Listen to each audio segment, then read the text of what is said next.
Good morning. I was just reading the story of the prodigal son. I don't know about y'all, but that story has always bothered me just a little bit.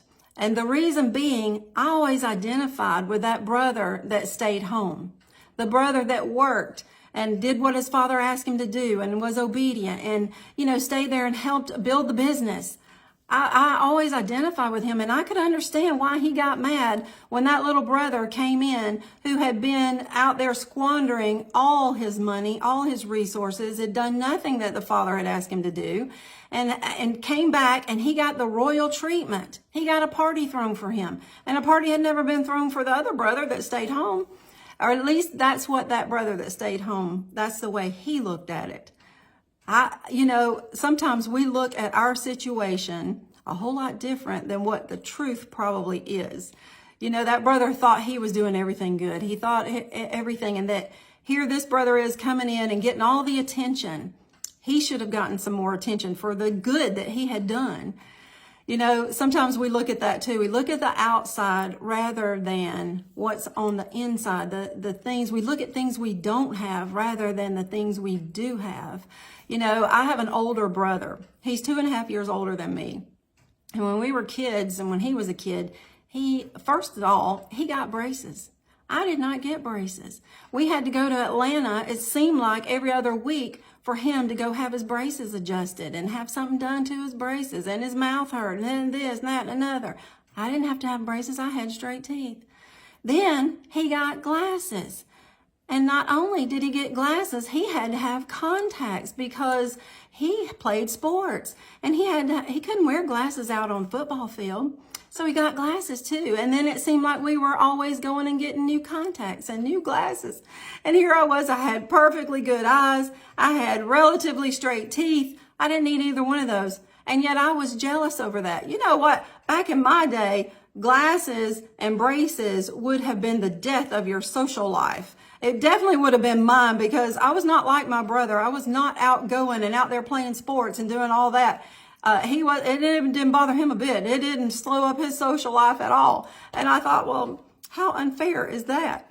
He got braces and glasses. Here I was being jealous over something that I know caused him pain. I know he hated wearing the glasses. I know he hated the contacts, get a little speck in it and his life was over. I know he hated all that, but I thought he was getting all the attention. He was getting all this, good stuff that I wasn't getting.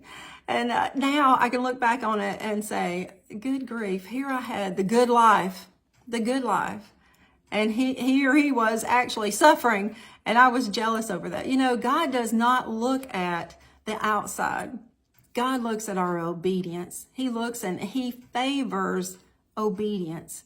He doesn't favor somebody who's out there in the world and, running wild. He doesn't favor that. He favors those who are obedient, who do his work, who keep his sheep, who help those in the kingdom and those who are coming into the kingdom. He favors us. And I've got to quit looking at the lies and the perversion that Satan loves to do. He loves to pervert what we see. He actually perverted glasses and braces for me and made that look good.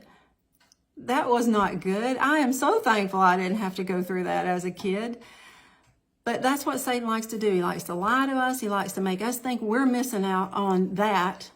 That brother who came back to the father had already spent all of his inheritance. He didn't have anything else. He wasn't going to get anything else from the father. He already had that. The brother was left at home. He got everything. The father said to him, son, I have been with you this whole time. You get everything. Don't you know that business, the family business, I'm sure grew from the time that the little brother left and spent his half, the half at that time, and the time that the older brother was going to inherit everything. That actually had grown, I'm sure. The business had grown. That brother was getting all of that, and the father had been with him the whole time. Satan loves to make us want what somebody else has. He makes us want to think that somebody else is advancing when they're living the, sinful life. That's not true. God has already given us everything. Our eternity is with him. And he's been with us the whole time. Since we have begun our walk with him, he has been walking with us.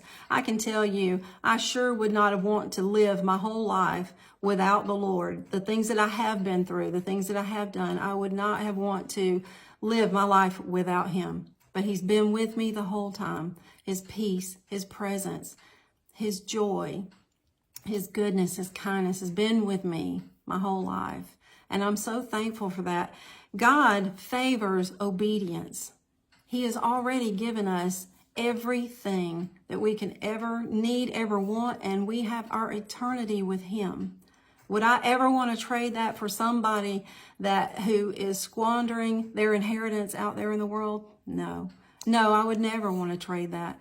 So don't let the enemy lie to you and pervert what you have. You have eternity with Christ. We are forever going to be his, and we have all his promises, all his blessings he has given to us here on earth and forever with him. Replace all those lies and those doubts and those perversions that Satan has tried to put on you. Replace that with God's truth. The truth is, he has always been with you, and all he has is yours. I love you all. I will talk to you later.